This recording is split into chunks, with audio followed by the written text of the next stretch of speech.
Welcome to the Clinsoft Batch Management tutorial for educators. In this video, we will guide you through how to manage batches, students, and communicate effectively using the platform. First, log into your Clinsoft dashboard. On the navigation bar of your Clinsoft dashboard, you will find a tab called My Activities. Click on it to navigate to the My Activities page. Here, you will find three options: training, assessment, and placements. Since you're focusing on your clinical placement, select the Placements tab. You will now see three tabs: Active, Upcoming, and Completed. Active shows the currently active placements.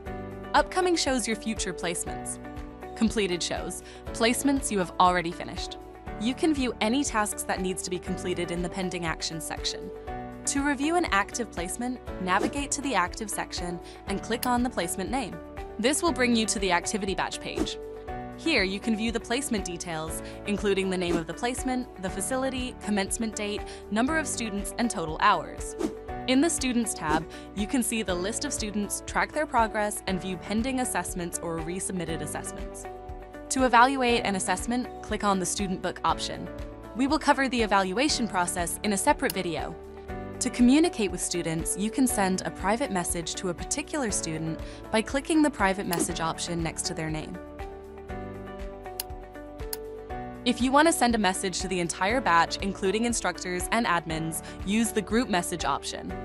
In the Student Docs section, you can find the prerequisite placement documents submitted by the students. If you click on the Roster button, you can view the dates, hours, and buddy entered by a particular student. Next, in the Educators tab, you can see the assigned educators. If needed, you can assign or reassign educators by selecting an educator from the drop-down menu. If you are the required assessor, you can add yourself.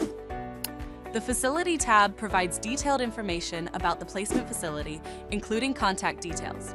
You can also view and download all essential documents provided by the facility here. In the Roster tab, you can view the dates, hours, and the buddy each student completed their tasks with. You can verify the details by clicking the Verify button. To import a roster, use the Import Roster option, or to import makeup days, use the Import Makeup Days option. Additionally, you can manually add makeup days using the Add Makeup Days option. In the Documents section, you'll find all essential documents related to the placement provided by the Institute. Finally, in the Risk Assessment section, you can add a new risk assessment by clicking the Complete Risk Assessment button, filling in the details, and then clicking Save. To view completed risk assessments from the facility or educator, you can refer to the table below. And that's it! This is how educators can efficiently manage batches in Clinsoft. Thank you for watching and happy learning!